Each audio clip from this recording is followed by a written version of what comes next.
What role did the paparazzi play in the Paris crash? Were members of the paparazzi part of a conspiracy to kill Princess Diana and her lover, Dodi Al-Fayed? We have much more in a moment.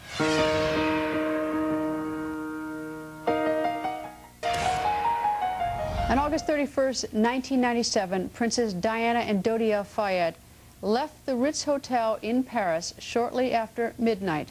They were being hounded, as usual, by the paparazzi. But what role, if any, did the paparazzi have in the crash?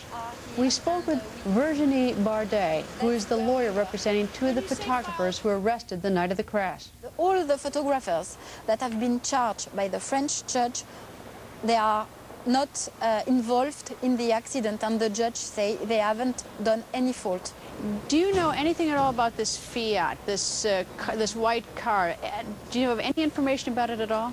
We know that, well, we are quite sure that there were a Fiat Uno, and probably the Fiat Uno has touched the Mercedes, because there are some pieces of the car near the Mercedes. So the policemen just have these pieces. A lot of policemen looking for the Fiat Uno, but they didn't find it.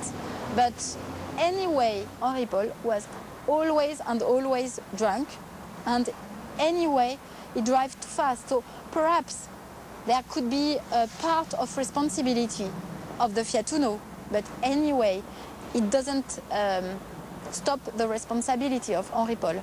What about that mysterious white Fiat? Who owned it, and where is it now?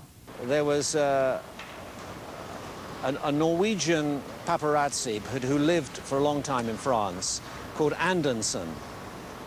He was very well known, and he had been stalking Dodi and Diana on a boat in the Mediterranean, and everywhere there were important or wealthy or royal people, he was always there. And he had a white Fiat Uno. It was like a joke with him. It had 250,000 miles on the clock. It was his sort of trademark.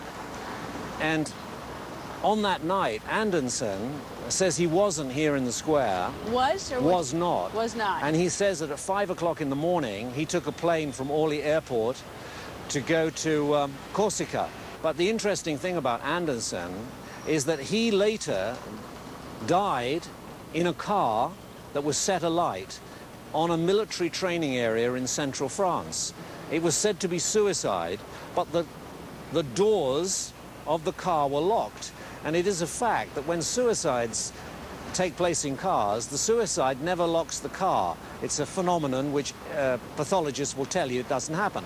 It could, though. It could have happened. He could have locked the doors, though. He could have locked the doors, but what he couldn't have done is put 2 bullet holes in his head. 2 bullet holes. 1 is possible, I suppose. 2, impossible.